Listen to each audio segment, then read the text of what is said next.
સુરેન્દ્રનગર જિલ્લાના પાટડી ગામમાંથી પાટડી શહેરમાંથી ખૂબ મોટા જથ્થાનો દારૂ પકડાણો છે અને સુરેન્દ્રનગરની એલસીબીની ટીમે આ રેડ કરેલી છે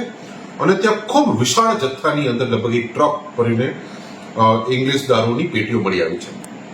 અને જે ઘરેથી આ પકડાણું છે એ વ્યક્તિ પાટડી પોલીસ સ્ટેશનનો લિસ્ટેડ બુટલેગર છે અને આ વ્યક્તિને ખાસ વારે અમે જોઈએ છીએ કે ભારતીય જનતા પાર્ટીના મોટા નેતાઓ સાથે હંમેશા એ હરતો ફરતો હોય છે, એના તમામ કાર્યક્રમોમાં હોય છે,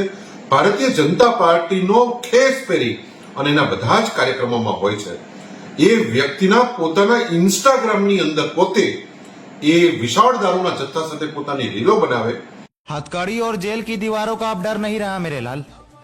क्योंकि छोटी सी उम्र में इतने कांड कर दिए हैं कि अब मरने का भी डर नहीं रहा. हथकड़ी और जेल की दीवारों का अब डर नहीं रहा मेरे लाल. हथकड़ी और जेल की અને આવા વ્યક્તિઓ ભારતીય જનતા પાર્ટીના કાર્યકરો હોય છે. એટલે આજે ભારતીય જનતા પાર્ટીનો અસલી ચાલ ચરિત્ર અને ચહેરો એ પાટડી શહેરની અંદર ખુલ્લો પડી ગયો છે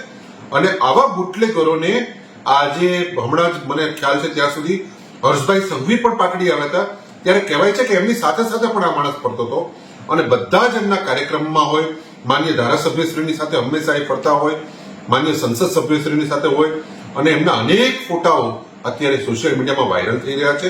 અને માટે જ હું ગુજરાતની જનતાને, અમારી પાટડીની જનતાને, દસાડા વિધાનસભાના લોકોને